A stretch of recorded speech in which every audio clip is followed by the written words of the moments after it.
Albert Einstein জন্মগ্রহণ করেন ১৪ই মার্চ ১৮৭৯ সালে আলম শহরে। তার বাবা হারমান আইনস্টাইন ছিলেন একজন ইঞ্জিনিয়ার ও ব্যবসায়ী এবং মা পলিন আইনস্টাইন সঙ্গীত ভালোবাসতেন। ছোটবেলায় আইনস্টাইন খুব চুপচাপ ও চিন্তাশীল ছিলেন। তিনি কথা বলতে একটু দেরি করেছিলেন, তাই অনেকেই ভাবতেন তিনি বুদ্ধিমান নন। কিন্তু তার ভেতরে ছিল অসাধারণ কৌতূহল। আইনস্টাইন ছোট থেকেই গণিত ও বিজ্ঞান খুব পছন্দ করতেন। পরে তিনি পড়াশোনা করেন সুইজারল্যান্ডের বিখ্যাত বিশ্ববিদ্যালয় জিউরিখে। পড়াশোনা শেষ করার পর তিনি সহজে শিক্ষকতার চাকরি পাননি। পরে তিনি একটি পেটেন্ট অফিসে চাকরি করেন। ১৯০৫ সালে আইনস্টাইন ৪টি গুরুত্বপূর্ণ গবেষণা প্রকাশ করেন। এই বছরটিকে বিজ্ঞান ইতিহাসে মিরাকল ইয়ার বলা হয়।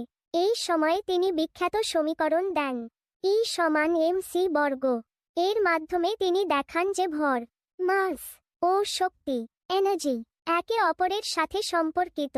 আইনস্টাইনের সবচেয়ে বিখ্যাত তত্ত্ব হল রিলেটিভিটি। তিনি দেখিয়েছিলেন যে সময় ও স্থান স্থির নয়, বরং পরিস্থিতির উপর নির্ভর করে পরিবর্তিত হতে পারে। এই তত্ত্ব আধুনিক পদার্থবিজ্ঞানের ভিত্তি তৈরি করে। ১৯২১ সালে আইনস্টাইন পান নোবেল প্রাইজ ইন ফিজিক্স।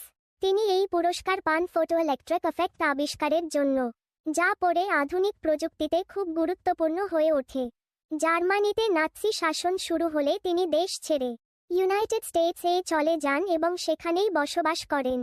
তিনি জীবনের শেষ পর্যন্ত বিজ্ঞান নিয়ে কাজ করেছেন। আইনস্টাইন মৃত্যুবরণ করেন ১৮ এপ্রিল ১৯৫৫ সালে প্রিন্সটন শহরে।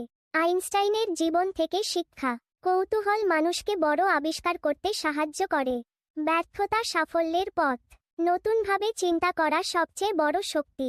আইনস্টাইন শুধু একজন বিজ্ঞানী নন, তিনি ছিলেন বিশ্বের অন্যতম মহান চিন্তাবিদ।